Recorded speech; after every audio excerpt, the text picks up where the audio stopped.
Une fillette de 5 ans, complètement sourde depuis le jour de sa naissance, entra dans un refuge pour animaux un mardi matin ordinaire. Elle ne parle pas. Elle n'a jamais prononcé un seul mot de toute sa vie. Elle communique entièrement en langue des signes, un monde construit avec des mains, des expressions et du silence, un monde que la plupart des personnes autour d'elle n'ont jamais réellement pris le temps d'apprendre. Elle descendit lentement le couloir des chenils et s'arrêta devant chaque chien.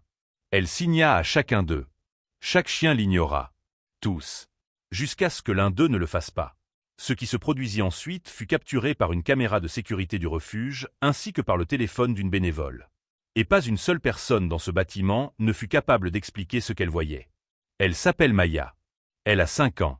Née profondément sourde. Pas malentendante. Pas partiellement. Totalement, définitivement, profondément sourde des 2 oreilles depuis sa naissance. Elle n'a jamais entendu le moindre son de toute son existence. Ni la voix de sa mère. Ni la musique. Ni son propre prénom prononcé à l'autre bout d'une pièce. Ni un abolliment. Ni la pluie tombant contre une fenêtre. Rien. Maya vit dans un monde de silence absolu, et elle y a construit une vie entière, une langue entière. Depuis l'âge de 18 mois, elle communique en langue des signes américaines. Elle signe tout. Elle signe quand elle est heureuse, quand elle a peur, quand elle veut son petit déjeuner, quand elle raconte à sa mère le rêve qu'elle a fait la nuit précédente. Ses mains sont sa voix, et elle les utilise exactement comme n'importe quel enfant de 5 ans utilise la sienne. Constamment, expressivement, sans gêne, sans excuse. Sa mère, Rachel, entend parfaitement. Elle a appris la langue des signes la semaine où Maya a été diagnostiquée. Rachel n'est pas parfaitement fluide. Elle se trompe parfois. Elle oublie certains signes. Il lui arrive de s'arrêter en pleine conversation pour vérifier un mot sur son téléphone. Mais elle signe avec sa fille tous les jours, sans exception. C'est devenu leur pont, leur respiration commune. Maya est élève à l'école élémentaire Riverside. Sa classe de maternelle s'est associée au refuge Maplewood pour un projet intitulé « Pat et amis ». 22 enfants de 5 ans devaient visiter le refuge, rencontrer les chiens, dessiner des portraits et écrire des lettres. Le jour où la classe arriva au refuge Maplewood, le couloir des chenils fut envahi par un chaos joyeux. Le genre de tumulte qui n'existe que lorsque 22 enfants surexcités et un bâtiment rempli de chiens attendent le même moment avec impatience. Des aboiements. Des cris d'enfants. De petites mains agrippées au grillage des cages. Une agitation vivante, vibrante. Pour 21 des 22 enfants, ce bruit faisait partie de la magie. Pour Maya, le couloir du refuge était identique à tous les autres endroits qu'elle avait traversés dans sa vie. Silencieux. Elle sentait les vibrations des aboiements se propager à travers le sol en linoléum, sous ses baskets lorsqu'elle s'approchait d'un chenil. Elle les percevait dans sa poitrine quand un grand chien se jetait contre une grille devant elle. Mais elle n'entendait rien. Pas un aboiement. Pas une voix. Pas un son. Tandis que ses camarades riaient, appelaient les chiens par leur nom et tentaient d'attirer leur attention, Maya avançait lentement, indépendamment, comme elle le faisait toujours lorsqu'elle découvrait quelque chose de nouveau. Elle se présentait en langue des signes. Elle s'arrêta devant le chenil numéro 1 et signa bonjour. Le chien sauta, aboya, regarda ailleurs. Ses mains ne signifiaient rien pour lui. Elle passa au chenil numéro 3 et signa assis. Aucune réaction. Chenil 5, bon chien. Rien. Chenil 7. Rien. Chenil 9. Rien. Chien après chien. Grille après grille. Non pas parce que les chiens étaient agressifs ou indifférents, mais parce que les seuls langages qu'ils connaissaient étaient les ordres vocaux, les friandises tendues à la main, les encouragements parlés. Les mains de Maya ne représentaient rien dans cet univers. Elle ne pleurait pas. Elle ne semblait ni frustrée ni blessée. Elle continuait. Elle signait. Elle avait passé 5 années dans un monde qui ne répondait pas toujours à sa langue. Elle en avait l'habitude. Puis elle s'arrêta. Chenil 11. À l'intérieur se trouvait un chien croisé border collie de 3 ans nommé Hank. Taille moyenne, silhouette fine et nerveuse, pelage noir et blanc, museau étroit et intelligent, et surtout une paire d'yeux ambrés pâles, presque dorés, différents de tous ceux qu'elle avait croisés jusque-là. Des yeux qui semblaient observer, analyser. Hank était au refuge depuis 5 mois. La fiche d'admission sur sa cage indiquait « Propriétaire dans l'incapacité de poursuivre les soins ». Chien bien éduqué. Peut sembler vous ignorer. Ce n'est pas le cas. Il écoute autrement. Personne au refuge n'avait vraiment compris cette phrase. Jusqu'à cet instant précis. Maya s'immobilisa devant la grille. Hank leva la tête. Leurs regards se croisèrent. Maya leva sa main droite et signa lentement, clairement. Assis. Hank s'assit immédiatement. Sans mots. sans friandise, sans incitation extérieure. Il s'assit et fixa ses mains. La bénévole qui filmait pour les réseaux sociaux du refuge cessa de marcher. Sa main tremblait. Maya signa. Reste. Encresta. Parfaitement immobile. Ses yeux ne quittaient pas les mains de la petite fille. Maya tendit ensuite sa paume ouverte vers la grille, le signe pour patte. Hank leva sa patte avant droite et la posa contre le grillage, exactement en face de la main de Maya. Sa petite paume brune se pressa contre la maille métallique. De l'autre côté, la patte blanche du chien répondit. Séparée uniquement par le grillage.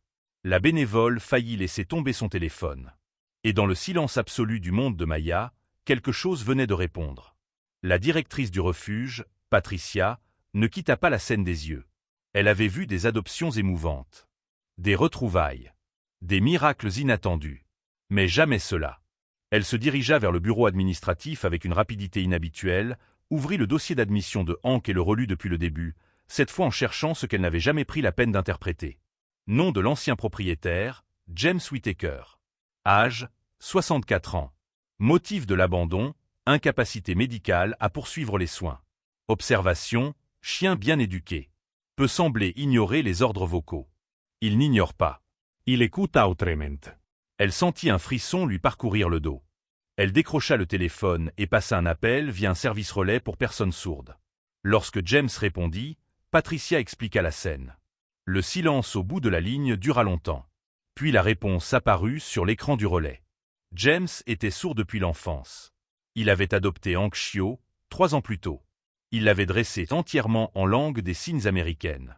Assis. Couche. Reste. Viens. Donne la patte. Chaque ordre, chaque correction, chaque félicitation avait été transmis par des mains, jamais par une voix. Hank n'avait jamais appris les commandes vocales. James expliqua qu'il avait dû se résoudre à confier son chien au refuge lorsque son état de santé s'était aggravé. C'était, écrivit-il, la décision la plus douloureuse de toute sa vie. Il avait pleuré pendant des jours. Il avait supposé que Hank serait adopté immédiatement, jeune, en parfaite santé, intelligent. Il ignorait qu'Hank était toujours là. Depuis 5 mois, des familles entraient, appelaient son nom à haute voix, tapaient dans leurs mains, donnaient des ordres parlés. Hank ne réagissait pas.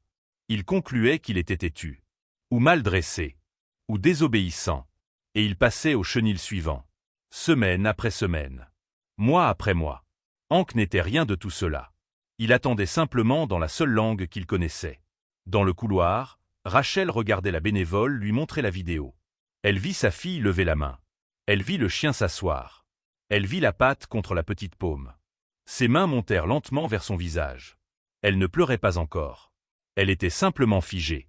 Maya, de son côté, ne semblait pas surprise. Elle continuait de signer à Hank. Elle lui racontait sa journée. Elle lui demanda son nom. La bénévole ouvrit la cage avec précaution. Hank ne se précipita pas. Il s'approcha lentement et s'assit devant Maya. Elle signa. « Bonjour Hank ». Sa queue balaya le sol en arc large et calme. Rachel s'agenouilla près d'elle. Maya leva les yeux vers sa mère. Elle signa avec assurance, sans hésitation. « Maman. » Il me comprend. Ce n'était pas une supposition. C'était un constat. Rachel n'était pas venue pour adopter un chien. Elle était parent accompagnateur pour la sortie scolaire. Mais en regardant sa fille, elle comprit quelque chose de simple et irréversible. Pour la première fois de sa vie, Maya n'était pas celle qui devait adapter son langage. Quelqu'un parlait déjà le sien. Les formalités commencèrent moins d'1 heure plus tard. Pendant que Patricia préparait les papiers, Maya s'assit sur le sol du hall avec Hank entre ses genoux. Elle signait sans interruption. Des histoires. Des questions. Des inventions spontanées. Hank suivait chacun de ses mouvements. Quand elle signa bon chien, sa queue frappa le carrelage. Quand elle signa reste, il resta. Quand elle créa un petit signe personnel, 2 doigts tapant doucement contre son propre cœur, Hank pencha la tête, puis posa son museau contre sa poitrine, comme s'il avait compris que ce geste signifiait quelque chose de plus. Rachel observa ce langage naître sous ses yeux. Un langage dans la langue. 40 minutes plus tard, Hank quittait officiellement le refuge. Patricia repeala James. Elle lui raconta tout. La visite scolaire. La petite fille sourde. Le signe. Le chien assis. La patte contre la main. Un long silence suivit. Puis la réponse de James apparut lentement. Il n'a jamais oublié. 3 jours plus tard, James se gara sur le parking du refuge. 64 ans. Les épaules légèrement voûtées. Cheveux blancs. Chemise en flanelle vert sombre. De grandes mains rugueuses qui avaient signé toute leur vie. Il attendit près de sa voiture. Maya arriva en tenant la laisse bleue. Hank le vit le premier. Son corps se tendit, puis il partit en courant à pleine vitesse, oreilles plaquées en arrière, comme un souvenir qui revient sans prévenir.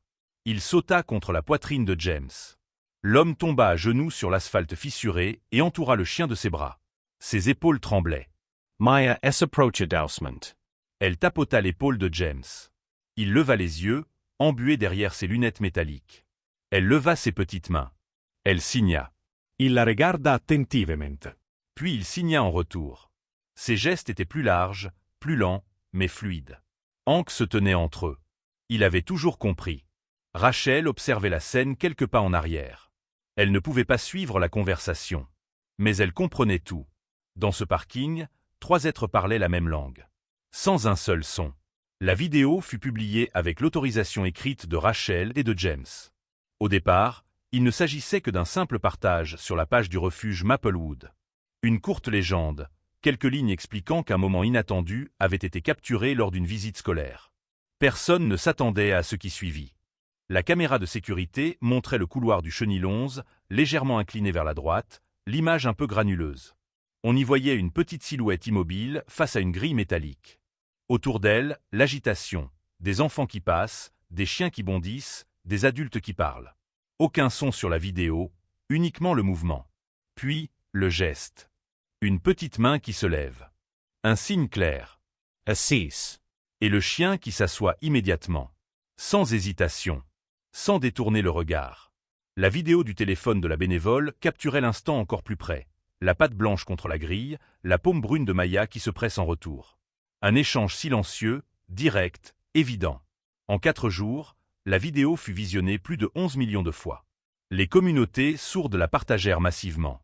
Les organisations de défense des droits des personnes sourdes écrivirent des articles à son sujet. Des éducateurs spécialisés l'utilisèrent dans leurs classes pour illustrer la communication visuelle. Des refuges animaliers, parfois à des milliers de kilomètres, repostèrent l'histoire en soulignant une phrase devenue centrale. Il écouta autrement. Les commentaires affluaient. Des parents d'enfants sous-racontaient leurs propres expériences. Des adultes sous-écrivaient qu'ils s'étaient reconnus dans l'attente de Hank. Des maîtres chiens admettaient n'avoir jamais envisagé qu'un chien puisse être exclusivement formé en langue des signes. Et presque toujours, revenait la même idée. Le chien n'était pas brisé. Le chien n'était pas têtu. Le chien n'ignorait personne.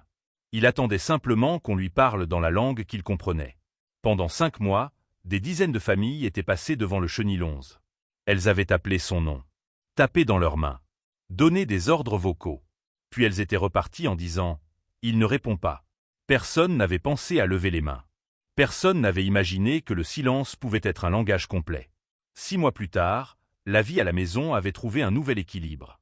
Hank dort chaque nuit au pied du lit de Maya. Toujours au même endroit, légèrement tourné vers la porte, comme s'il veillait. Parfois, il se lève avant elle et pose doucement son museau contre le bord du matelas. Elle ne l'entend pas, mais elle sent le mouvement du matelas, la variation subtile de l'air autour d'elle. Elle ouvre les yeux et trouve ses yeux ambrés déjà fixés sur elle. Elle signe. « Bonjour ». Sa queue frappe le sol en réponse. Rachel observe souvent ces échanges depuis l'embrasure de la porte. Elle remarque quelque chose de nouveau chez sa fille, une assurance différente, une sérénité plus profonde. Avant, Maya devait constamment adapter son monde. Expliquer. Repeater. Observer les lèvres. Interpréter les expressions. Avec Hank, elle ne traduit pas. Elle communique. Ils ont commencé à inventer leurs propres signes. Des gestes discrets qui n'appartiennent qu'à eux. 2 doigts croisés pour signifier « je secret ». Une paume tournée vers le ciel qui signifie « reste près de moi ». Un petit tapotement contre le front pour dire « je pense à toi ». Rachel ne comprend pas toujours immédiatement ces nouveaux signes.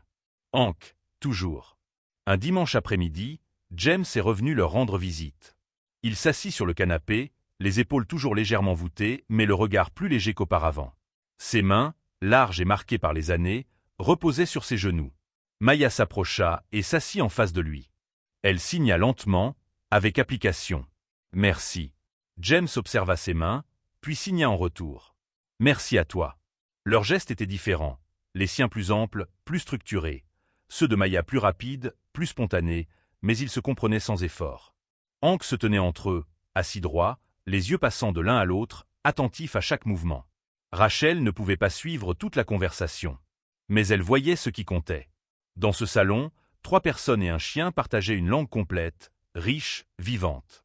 Sans un seul son. À l'école, l'histoire de Maya et Hank devint un exemple dans la classe.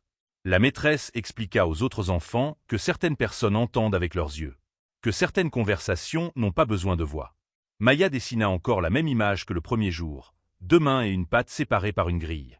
Puis, sur la feuille suivante, la grille avait disparu. Lorsqu'on lui demanda ce que cela représentait, elle signa simplement. Plus de barrières. Un soir, alors que la lumière du crépuscule traversait doucement les rideaux de sa chambre, Maya s'assit sur son lit, Hank allongé devant elle. Elle posa ses 2 mains à plat contre sa poitrine.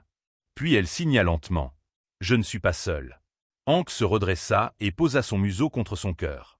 Rachel, dans le couloir, sentit ses yeux se remplir. Pendant 5 ans, sa fille avait vécu dans un monde où la plupart des gens ne prenaient pas le temps d'apprendre sa langue. Elle avait grandi forte, patiente, résiliente. Mais ce mardi matin ordinaire, devant le chenil numéro 11, quelque chose d'essentiel avait changé. Pour la première fois, Maya n'avait pas été celle qui devait s'adapter. Quelqu'un l'avait comprise immédiatement. Naturellement. Instinctivement. Maya a 5 ans. Elle n'a jamais entendu un seul son de toute sa vie. Mais depuis le jour où elle est entrée au refuge Maplewood et s'est arrêtée devant le chenil 11, elle n'a plus jamais connu un silence vide. Car certains langages n'ont pas besoin d'être entendus pour être compris.